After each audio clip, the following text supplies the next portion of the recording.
Jeff, ah, tu veux mon chacal déjà, c'est déjà bien parti ici. Hein. Comment il veut toujours tout déjà. Ici. Quoi? Commence pas à prendre les affaires. Oui, parce qu'en plus, il veut toujours le chacal qui a les deux yeux. Moi, je me racole celui qui n'a qu'un œil. Alors, donc, ce qu'on va vous montrer, c'est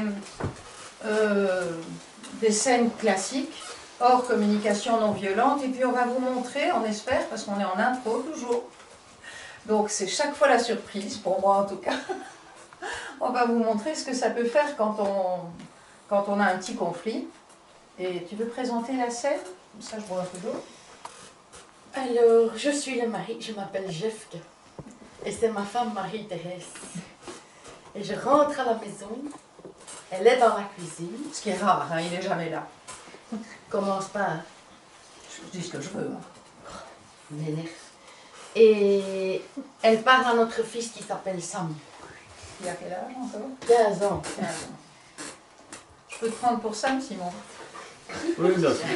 Sam, mon grand, t'as ton examen de psycho demain, alors j'ai décidé de prendre soin de toi. Voilà, je vais faire des tartines parce que je mesure que t'as vachement étudié, alors je vais faire tes tartines. Ouais, me dis ça. Laisse-moi terminer. Enfin, mais... Mon petit chou. Ton petit chou. Il a 15 ans et tu lui fais ses tartines? C'est bien parti, on va en faire un homme, j'en suis sûr. Oui, tu es jaloux, toi. Hein. Jaloux. Tout de suite. Jaloux. Clairement jaloux. Mais non, je ne suis pas jaloux. Mais comment veux-tu qu'il s'en sorte plus tard dans la vie si toi tu lui fais ses tartines? Il va avoir besoin de 6 secrétaires, une pour son café, une pour le lait, une pour tourner le sucre. Il n'y a pas moyen d'en placer une ici. Non. Eh ben, oui, d'accord, mais à mon avis, de toute façon, les enfants, ils vont très bien. J'ai pas à me justifier. Ça a marché tes examens hein, jusqu'à présent. Alors, de quoi tu te mêles? T'es jamais là en plus. Bah dis, je suis encore chez moi, ça va aller, oui, c'est mon fils aussi, non hein? Non, mais dis, dès qu'il pleut 3 gouttes de pluie, tu prends ta voiture, puis pas qu'il Dès que tu reviens, tu passes la porte, c'est pour critiquer. Oh non, Tu sais faire que ça, critiquer. Eh ben oui, quand je vois que ça va pas, je critique. Tu trouves ça bizarre, toi? Absolument. On va faire autrement. Oups. Donc, vous allez voir qu'il y a moyen... Vous avez vu ça, c'était donc, j'ai accroché des oreilles de chacal, tournées vers l'autre, que j'ai agressé. Et lui, il avait les oreilles de chacal tournées vers moi. Il m'agressait. J'aurais pu aussi mettre les oreilles de chacal vers moi en me disant, oui, je suis nulle, c'est vrai, je devrais en faire des hommes. On peut faire les deux en même temps, attaquer l'autre et s'attaquer. Ça vous parle? Vous connaissez? Alors maintenant, on va travailler plus les outils de la communication non violente. Tiens, pourquoi ça s'est éteint? Voilà. Et donc, vous allez me voir principalement pour la pédagogie en auto-empathie, donc en écoute de moi, et si j'en ai l'élan, en empathie. C'est pas garanti, hein. Ça dépend si j'arrive à...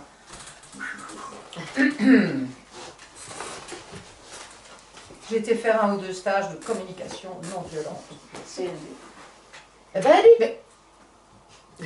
Tu vois, Simon, Sam, mon petit chou, Sam, je vais te faire tes tartines, mon petit chou, parce que t'as l'examen demain et t'as quand même beaucoup bossé. Je vais te faire tes tartines pour demain. Ça va, mon chou? Dis, ça suffit, hein. Il a 15 ans, tu vas en faire un nul, hein. Laisse-le faire ses tartines tout seul, hein.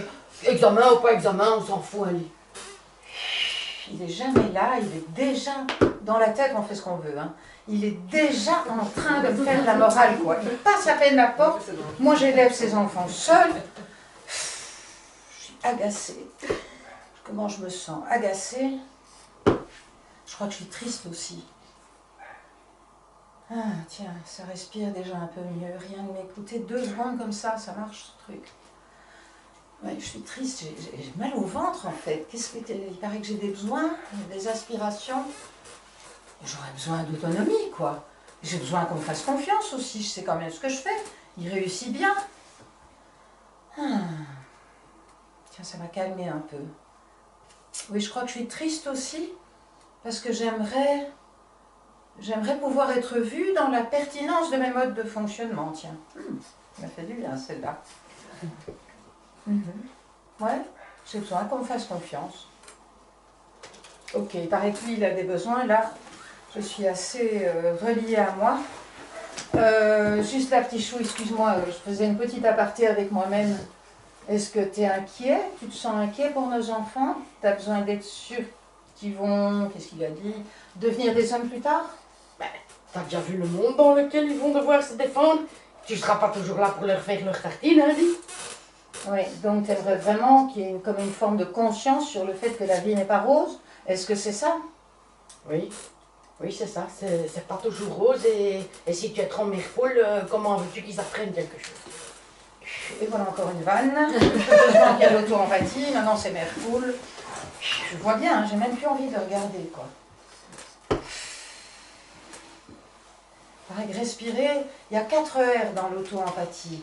Ralentir, respirer, respirer. Je vais aller faire un tour dans la nature. Je vais demander à mes copines de m'emmener faire un tour dans la nature. Je reviendrai dans 20 minutes. Bon, allez. Bon, il a des besoins. Oui, je t'écoute, mon cœur. Excuse-moi, Jeffke.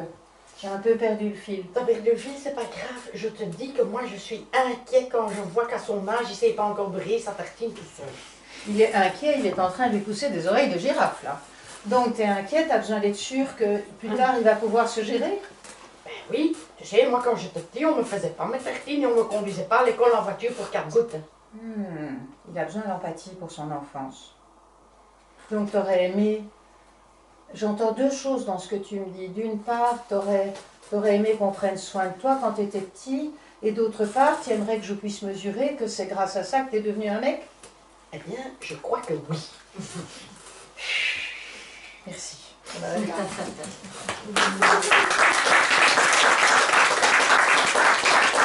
Ok, vous avez vu ce qui s'est passé?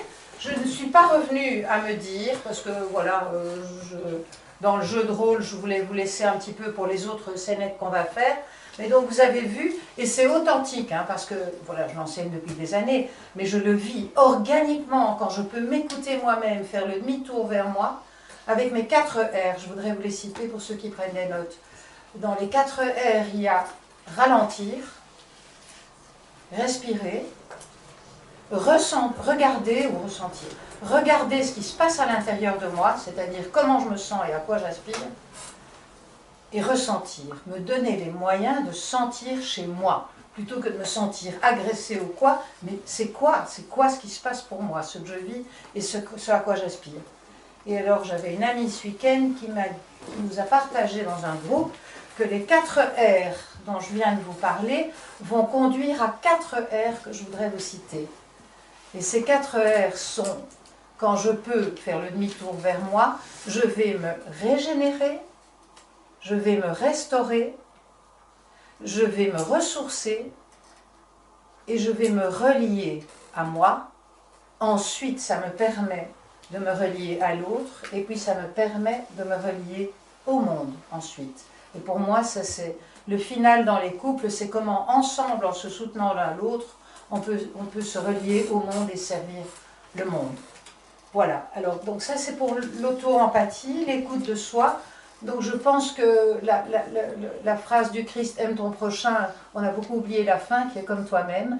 Et donc c'est vraiment important qu'on puisse savoir comment faire le demi-tour vers soi, jusqu'au moment où il y a assez d'amour de moi pour que je n'arrive plus en manque dans la relation, mais en plein. Je l'avais dit, mais je trouve que c'est important de le redire. Pardon. Non, alors je vais retourner en arrière dans le PowerPoint.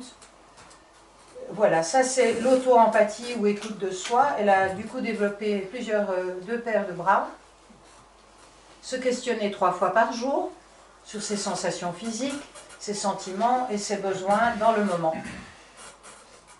Je peux le faire dans les transports en commun, comme je l'avais évoqué, et les conséquences sont bénéfiques, notamment pour la santé. Vous savez que quand vous vous donnez de l'empathie à vous-même, et qu'elle aboutit à plus de liens avec vous-même, vous sécrétez en 10 minutes d'auto-empathie ressentie environ 1200 substances chimiques bénéfiques pour la santé. Ça, c'est le côté médical. Que quand vous êtes relié à vous-même, vous avez vos natural killers, qui sont les éboueurs du corps chargés de véhiculer, d'évacuer les toxines. Les natural killers sont plus nombreux et plus efficaces. 10 minutes de ça, si je peux vraiment m'écouter moi-même. Dans ces 2 aspects, ce que je vis et ce à quoi j'aspire. Je vais prendre mes copions pour voir s'il y a autre chose que je voudrais vous partager. Hop, c'est pas celui-là.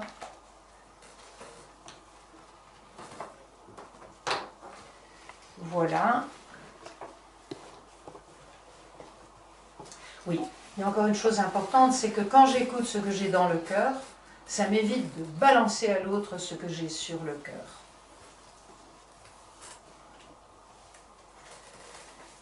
Voilà, cela dit, ça n'est pas simple parce qu'on a du travail, on est sollicité beaucoup et on a peur de la vastitude aussi. Quand on commence à regarder ce qui se passe à l'intérieur de soi, on a très peur de la vastitude que ça peut représenter d'aller explorer tout ce qui se passe en soi. Donc beaucoup de gens font de l'évitement et compensent avec l'alcool, la cigarette, un excès de travail, la fuite, la télévision, etc. Et puis un beau jour, ça devient trop tard, ou voilà, le couple est complètement en souffrance de manque de communication avec soi-même et avec l'autre. Voilà. Alors l'empathie. L'empathie, eh bien, c'est exactement la même chose que l'auto-empathie, si ce n'est que c'est tourné vers d'autres personnes. C'est monter sur sa montagne et se demander, voilà, c'est quoi son point de vue? Plutôt que de juger, de menacer, de tirer la tête, on essaye de descendre de nos acquis, de nos prérogatives, de nos croyances figées, et de se dire, mais l'autre aussi, il a ses bonnes raisons. Je vous rappelle, j'ai dit plus tôt, personne n'a raison ou tort, chacun a ses bonnes raisons. Est-ce que je peux tenter un instant d'essayer de comprendre le vécu de l'autre, c'est-à-dire son vécu et ses aspirations? Il faut savoir que plus quelqu'un souffre, plus il agresse, plus il aura besoin d'empathie, et il se comportera d'une telle façon qu'on a le moins envie de lui en donner. Je dois la répéter celle-là ou pas? Non, elle est claire. Plus quelqu'un souffre, il y a eu un vide. Voilà. Plus quelqu'un souffre, plus il agresse, plus il a besoin d'empathie, mais il se comporte d'une telle façon qu'on n'a absolument pas envie de lui en donner. Alors si vous cumulez ça avec les paires orage-tortue, l'orage va maximiser, ce qui fait tortufier la tortue, et la tortue perd la sécurité. La tortue se dit, si l'orage m'aimait, il se tairait et il manifesterait son amour. Et l'orage se dit, si la tortue m'aimait, elle parlerait. Et de là, les gaps se creusent. C'est pour ça que je suis contente d'avoir des gens jeunes parmi vous. Moi, j'ai appris ça très tard. Pour garder ça à l'esprit, ne fût-ce que cette paire orage-tortue. Alors, donc l'empathie, ma définition, qui vient de Stephen Covey, pas de Marshall Rosenberg, c'est tenter de comprendre l'autre et qu'il se sente compris. C'est ce que vous avez vu dans ce petit jeu de rôle. Je vais maintenant vous parler, après l'empathie, de l'assertivité, le troisième point. L'assertivité, c'est quand je me positionne. Tout ce que j'ai découvert en moi en silence, j'ose le dire. Et l'assertivité, c'est dire ma vérité sans blesser. Et si je connais ce que j'ai dans le cœur, je ne vais plus dire ce que j'ai sur le cœur. Et je ne vais donc pas blesser l'autre parce que j'aurai compris que l'autre n'est qu'un autre moi-même et n'est pas un ennemi. C'est juste, au pire, quelqu'un que j'ai du mal à comprendre. Donc, dans mon assertivité, je vais me débrouiller pour qu'à chaque phrase que je dise, l'autre ne soit pas dans la photo. Je ne vais donc parler que de moi et éviter d'accuser l'autre. Et je ne sais pas si vous avez remarqué dans vos vies, moi je l'ai beaucoup remarqué dans la mienne avant d'avoir découvert la communication non violente et même après, c'est qu'on espère vraiment qu'en critiquant, qu'en jugeant, qu'en menaçant ou qu'en battant l'autre froid, on espère vraiment qu'il va nous aimer. On fonctionne comme ça, on attaque et on se dit mais l'autre il va m'aimer si je l'attaque. Et ce n'est pas mon expérience. Si ça marche sur le court terme, ce sera à partir d'une énergie de culpabilisation, de culpabilité, et pas un goût joyeux de donner, de vous donner quelque chose. Et enfin, par rapport à l'empathie, sachez que plus les mots, je vais essayer de le démontrer maintenant avec Véronique, plus les mots viennent de votre humanité, c'est-à-dire non pas tu, mais je me sens parce que j'aime mieux vivre ça, plus vous augmentez vos chances d'être reçus, plus les mots viennent de votre humanité. Donc, et la gratitude, on en parlera après. Donc, quelle scénette on fait, Véro? Dans la voiture. Ah, on est en voiture. Bon. Légèrement modifier les choses. Ah, je vais jouer chacal d'abord. J'adore jouer chacal.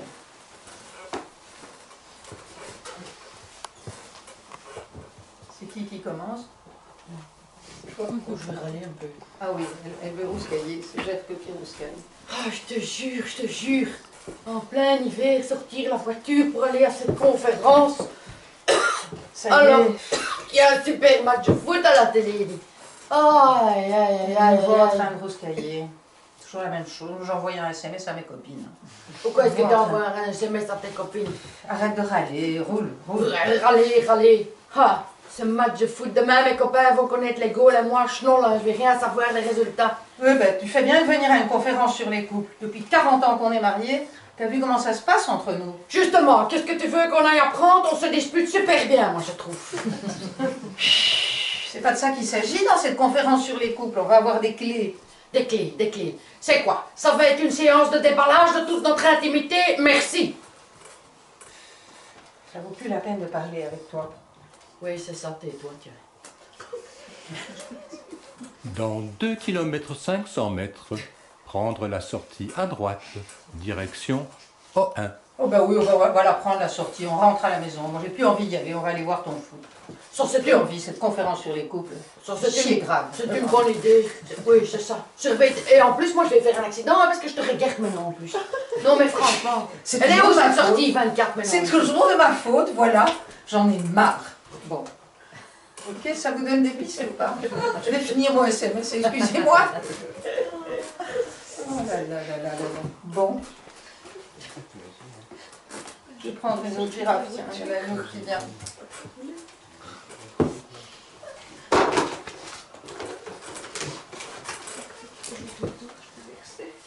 J'ai fait un cours de CNV, hein. Je suis débutante encore, j'ai beaucoup besoin d'auto-empathie. J'ai fait 4 jours chez Van Stappen. Il paraît qu'il y a des sentiments, de besoins qu'il faut coller dans ce processus. Bon. Oh, je te jure. Et je allez. le tire à une conférence sur les couples, il n'a aucune envie. Hein. Une fois que vous ne l'auriez pas vu. Je te jure, il fait déjà noir et tu me fais sortir pour aller à cette conférence sur les couples. Moi, j'ai besoin d'air ici.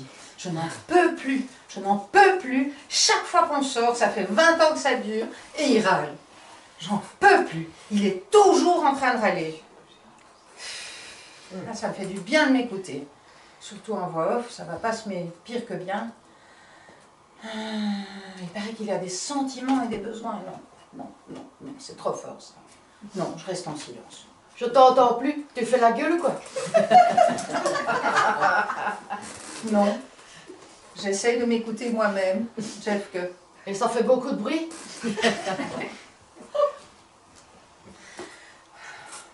Il est touchant en même temps, je reconnais qu'il est touchant. Parce que dès que je me tais, il y a quelque chose qui se passe ici. Oui, c'est une tortue, moi je suis au rage. Ouais. Juste là, je prenais un peu d'air, Jeff, que j'avais besoin d'air. Je crois que...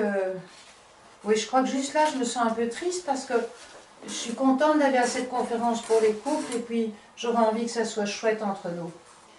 Oui, ça c'est sûr que si c'était chouette, je pourrais voir mon match et toi t'iras à ta conférence demain, par exemple. Ça y est, voilà. Dès que je veux qu'on fasse quelque chose ensemble, c'est son foot. Il a des sentiments et des besoins. Bon, je vais essayer cette CNV. Est-ce que tu es déçue parce que tu avais envie de faire quelque chose qui te passionne? Moi, le foot, C'est j'aime. ça? Oui, ça tu sais quand même que le foot, j'aime bien. Hein. Ça va être quoi cette affaire de conférence? Un déballage de nos histoires ou quoi? Tu es inquiet parce que tu aimerais garder ta pudeur et ta discrétion. Ben, pudeur et discrétion, par définition, ça se dit pas devant tout le monde. Ça, c'est vrai.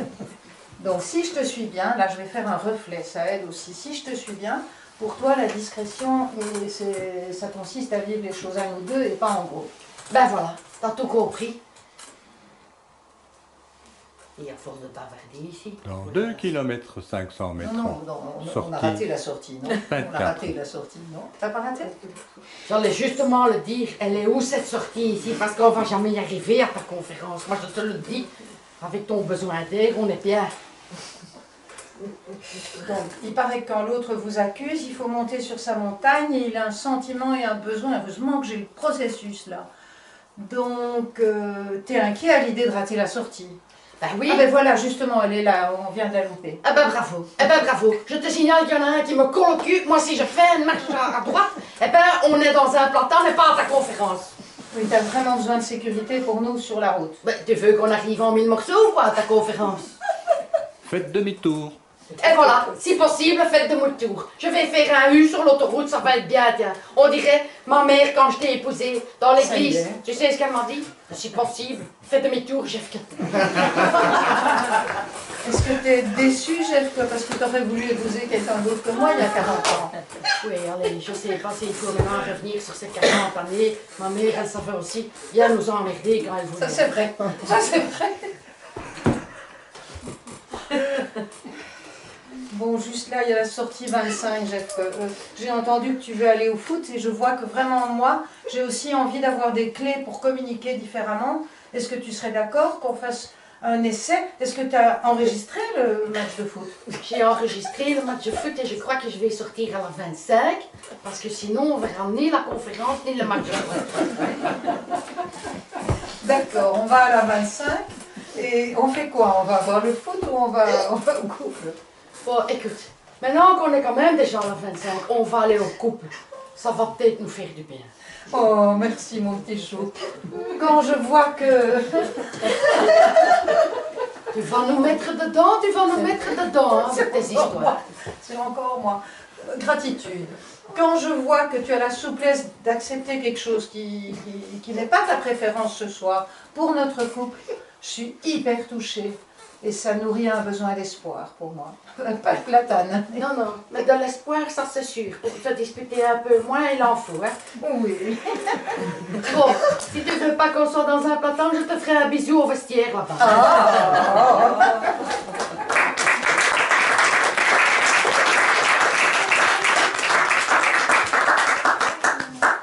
Ça change chaque fois, moi j'en découvre chaque fois. Merci Véro. Pareil que je peux pas rire, parce que la semaine prochaine je suis avec 700 personnes. C'est grave si je rigole? Non. Oh non, ça va? Merci. Oh là là. Bon, je reprends mes copions.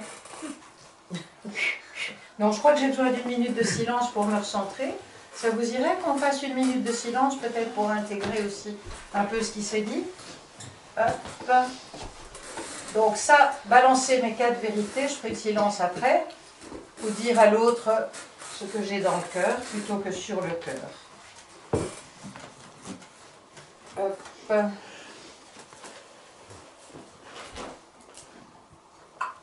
Voilà. Je vous propose une petite minute de silence pour intégrer.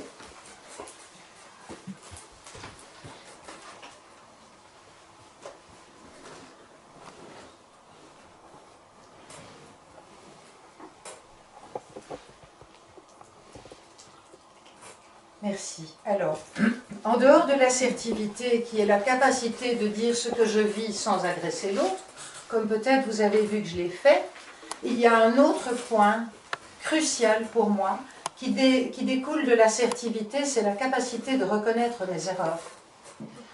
Et reconnaître ses erreurs en communication non violente, ça se fait d'une façon assez différente d'habitude, qui est « excuse-moi, je suis désolée ».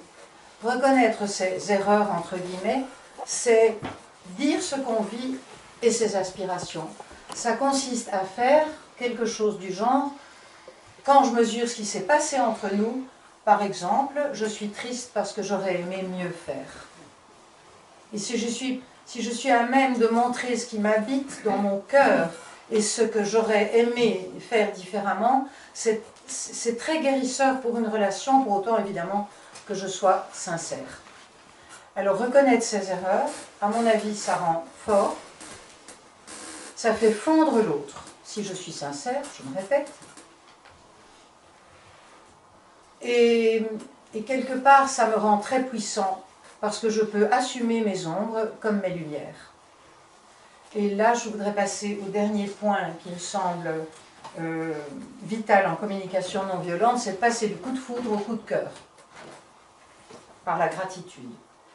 Et la gratitude, c'est la capacité à voir ce qui est beau.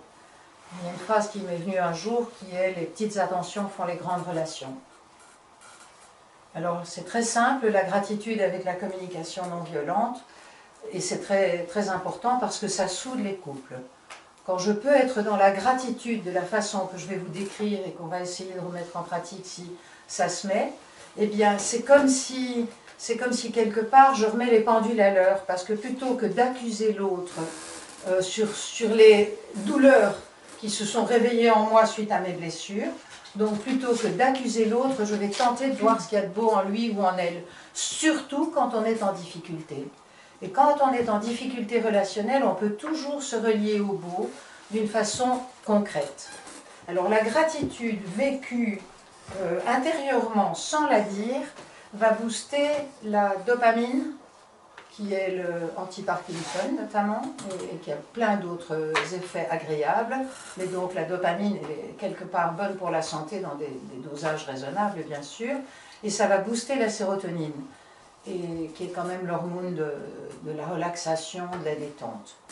Et exprimer ma gratitude chez moi, quand moi j'exprime la gratitude à quelqu'un d'autre verbalement, ça va booster mon ocytocine, donc je suis gagnant.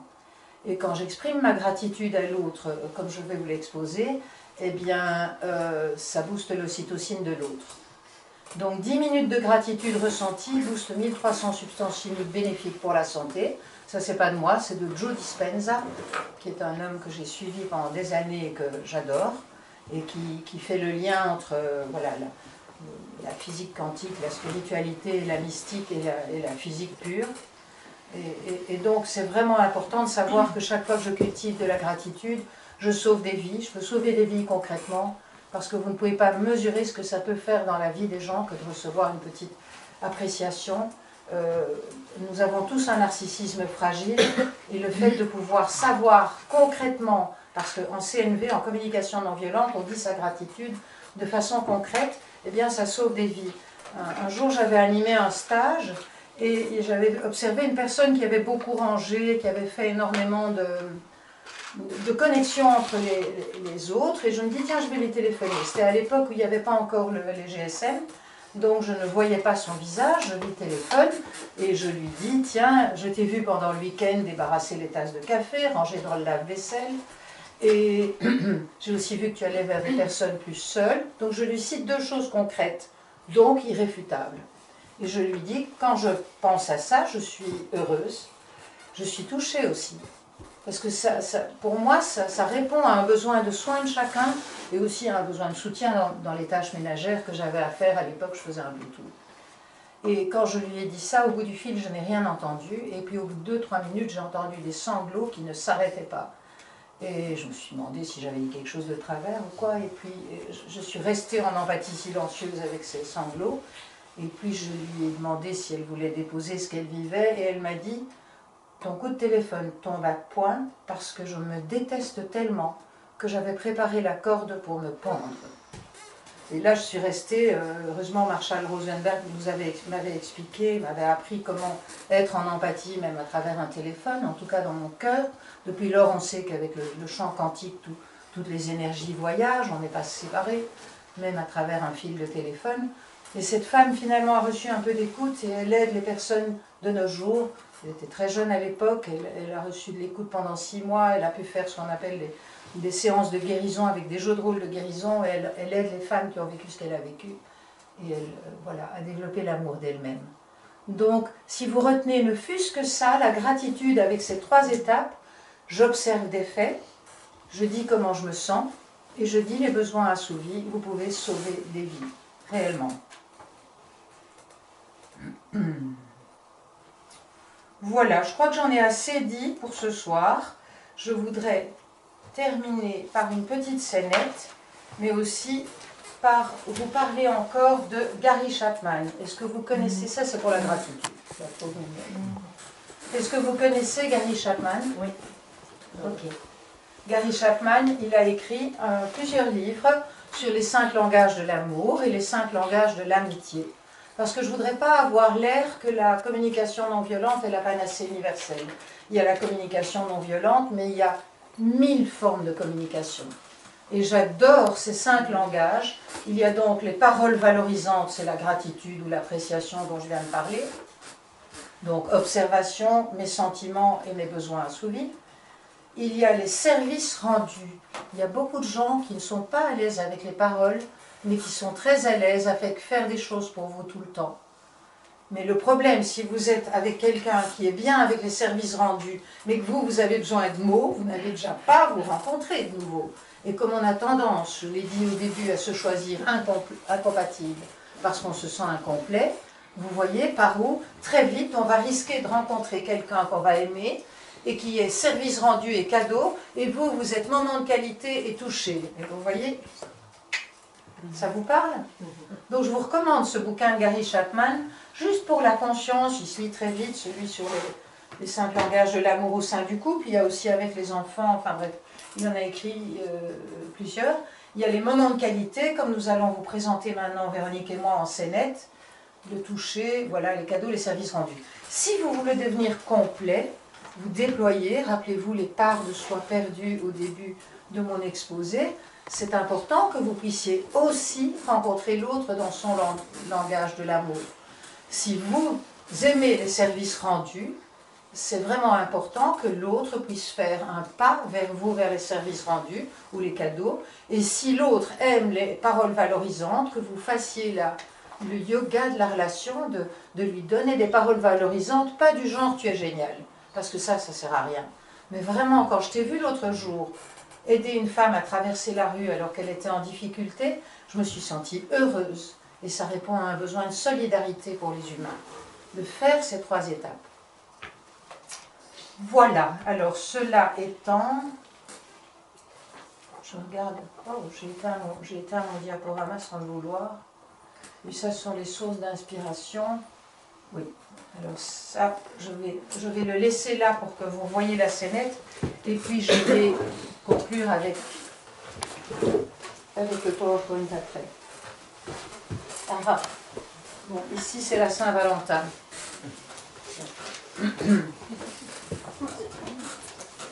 Merci. Donc au début on n'est pas vraiment chacal, mais c'est toujours risqué, hein. C'est toujours proche. Donc nous sommes au restaurant. Merci. Tu veux citer un peu le contexte? J'ai compris la conférence et j'ai trouvé un petit resto. Il a compris donc moment de qualité. Oh zut, où est-ce qu'il est maintenant? Je l'ai perdu. Voilà, ici, vous avez celui-là. Les 5 manières d'exprimer son amour. Donc il a compris les moments de qualité, il nous réserve un resto.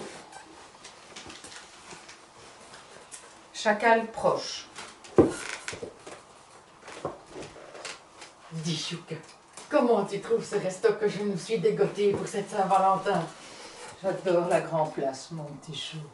J'adore. Et les frites, les moules frites, ça c'est le truc, quoi. Ici, j'en mange pas très souvent, mais là, j'adore. T'es contente? Oui. Tu vois qu'on a bien fait d'aller à cette conférence, hein, parce que j'ai compris quelques petits trucs. Hein. Ça, c'est moi qui te le dis qu'on a bien fait. Oui, oui, on a bien fait. Hein. Oui, voilà. Oui. Moment de qualité, quoi. Hein. Ouais, voilà. Et je me suis aussi tracassé la nénette pour te trouver un cadeau. Oh oh! Waouh! Ici, c'est Byzance. Deuxième langage de l'amour. Waouh! Est-ce que je te le donne direct? Avec joie. Allez. C'est toute chose. Bon, moi, je préfère les moments de qualité, mais bon, s'il aime le cadeau... Et tu vas voir, hein. Pour ce qui est de l'amour, tu vas être contente. Tiens. Je me méfie un petit peu, parce que ses goûts et les miens, c'est pas toujours la même chose. Après ça, je vous dis à vous, quoi. Mais qu'est-ce que c'est que ça? Ah, t'es contente, Chouka? Oh, on s'en fout, un chou, il fête aussi la Saint-Valentin. Oui, mais enfin, tu choisis toujours des cadeaux qui me gênent, quoi. Je suis gênée, puis... Comment? Non, mais c'est toujours pour toi, hein, pour te faire plaisir, quoi. Cadeau en fonction de toi, voilà. Bravo, merci. Je me creuse la tête, je veux te faire une surprise. C'est réussi. Mais une surprise, c'est bien, hein, mais tu devrais comprendre qu'il vaut mieux se concerter. En communication non violente, la concertation dans le couple, c'est très important. Tu devrais apprendre. Oui, d'accord. Mais alors, c'est plus une surprise, hein, si tu me dis ce que tu veux. Toi, tu vendrais une poule, un éléphant à une poule, quoi. T'as toujours raison. Mais c'est parce que c'est toi ma poule, chérie. Je sais plus quoi dire, moi. Allez, je te donne ton cadeau. On va le faire dans la scénette suivante. Ah.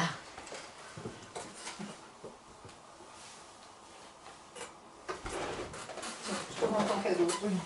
Oh. Fermez vos yeux 2 minutes. Voilà. Dis, Chouka, comment tu trouves ce petit resto que je me suis dégoté place Saint-Valentin? Ça, il a besoin d'appréciation. Bon, si j'ai le cœur ouvert, je vais lui en donner.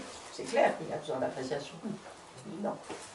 Écoute, mon petit chou, je suis vraiment touchée que tu aies pensé vraiment à l'endroit que je préfère dans Bruxelles, la Grand Place.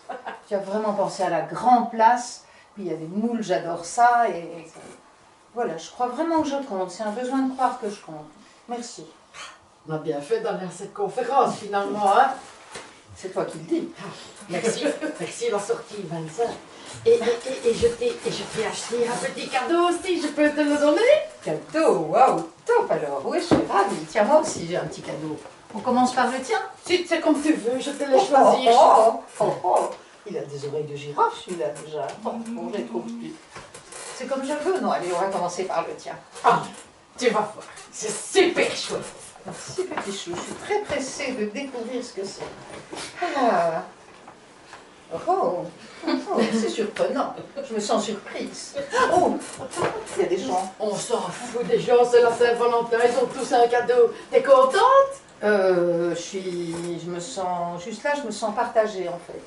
Il y a une partie qui est très contente parce que tu as pensé à moi et que tu as tout ce soin. Et je suis très touchée. Puis il y a une autre partie, c'est pas vraiment mes couleurs. Puis là, mais avec mes 70 berges, je crois que ça peut m'aller. Ça, je me sens inquiète en fait. Moi, je crois pas, j'en suis sûre. Et la couleur, qu'est-ce que tu voulais comme couleur? Ben, moi, je suis plutôt dans les bleus, comme tu vois. Ouais. Heureusement, j'ai gardé le ticket. On ira le changer, qu'est-ce que tu veux que je te dise? Tu veux dire, ouais, je vois que tu es un petit peu déçue là, non?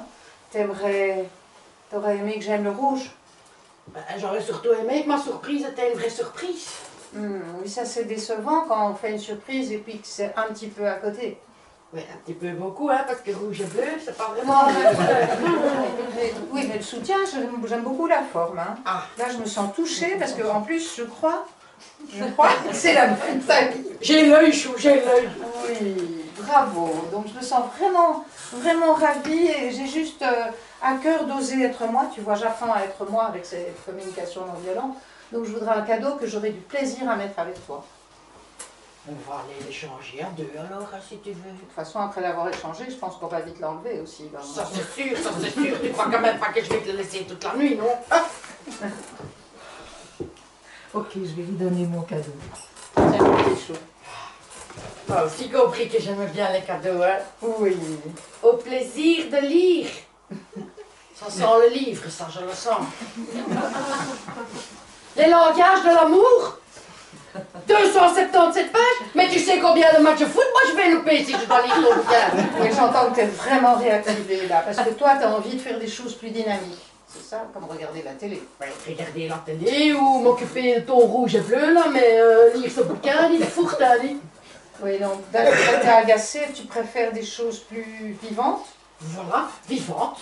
Être avec toi, par exemple. D'accord. Moi, j'ai quand même envie qu'on intègre un peu certaines choses. Un soir, c'est bon, mais ça ne suffit pas quand même un soir. Vous êtes d'accord, hein? Après, il faut mettre en pratique quand même. Écoute, j'ai une idée. J'entends que tu n'aimes pas 277 pages, c'est pas ton truc. Est-ce que si ça t'irait, je pourrais mettre le petit sous-sous bleu, et puis on serait dans le lit ensemble, et je te lirai un chapitre. Oh, je suis d'accord. Moi, je te préviens, on n'ira pas jusqu'au bout du livre, tu sais. Ok.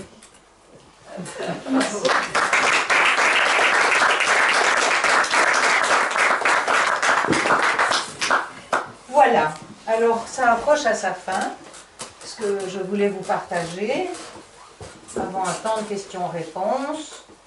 Ça, c'est le palais de l'amour. Je voudrais remercier Caroline qui m'a soutenue pour ce PowerPoint et qui a trouvé cette photo, je trouve magnifique.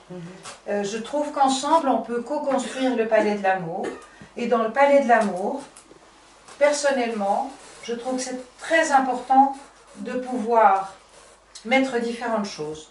D'une part, il y a les valeurs respectives de chacun, c'est-à-dire nos affinités par rapport à la vie, connaître nos valeurs de couple au départ d'une relation de couple. Ensuite, il y a, dans ce palais de l'amour, il y a intérêt à pouvoir communiquer un petit peu comme j'ai pu vous le proposer ce soir, même si on ne l'a pas pratiqué. Donc il y a nos affinités, et ça constituerait plutôt les briques. La communication, quand on l'applique, ça serait plutôt le ciment entre les briques. Et puis, comme vous voyez, il y a beaucoup de pièces et d'espaces. Dans toutes les pièces, personnellement, j'allumerais différents feux de bois. Et les feux de bois, j'aimerais bien le voir comme une symbolique, voilà un feu de bois, comme une symbolique sur comment je remets des bûches sur le feu du couple. Et pas uniquement dans l'âtre, mais les bûches pour réactiver le feu du couple. Pour moi, c'est la gratitude, c'est aussi les paroles valorisantes, ce sont les moments où on a nettoyé des choses, on crève les nuages de malentendus, on vide éventuellement tous les non-dits, les poubelles de non-dits, et où on tente de recréer cette flamme, parce que pour moi, cette flamme, on peut la recréer indéfiniment. Et les câlins aussi, hein. N'est-ce pas, Jeff? Avec quoi, les sans chaud, hein, chaud. Voilà. Et pour moi, la mission du couple, c'est de toucher avec amour ce qui a été jadis touché dans des blessures, qui a été touché par des peurs et qui a créé des blessures. Voilà, ça c'est pour moi la mission du couple, c'est pouvoir se guérir les uns les autres, l'un l'autre, pour pouvoir ensuite, comme je le disais tout à l'heure, agir dans le monde. Et je crois que vous avez compris que ça passe par l'acceptation des différences et pas par la résignation. Je vais voir si j'ai une belle phrase de sagesse, oui.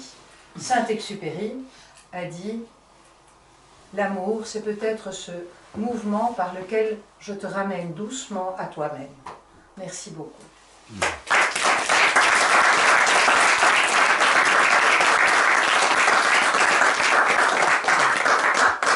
Les sources d'inspiration, Harville Hendrix, dont je parlais tout à l'heure, Florentine Daunois, que je vous recommande, Gary Chapman, évidemment La Vie, Marshall Rosenberg, et voilà.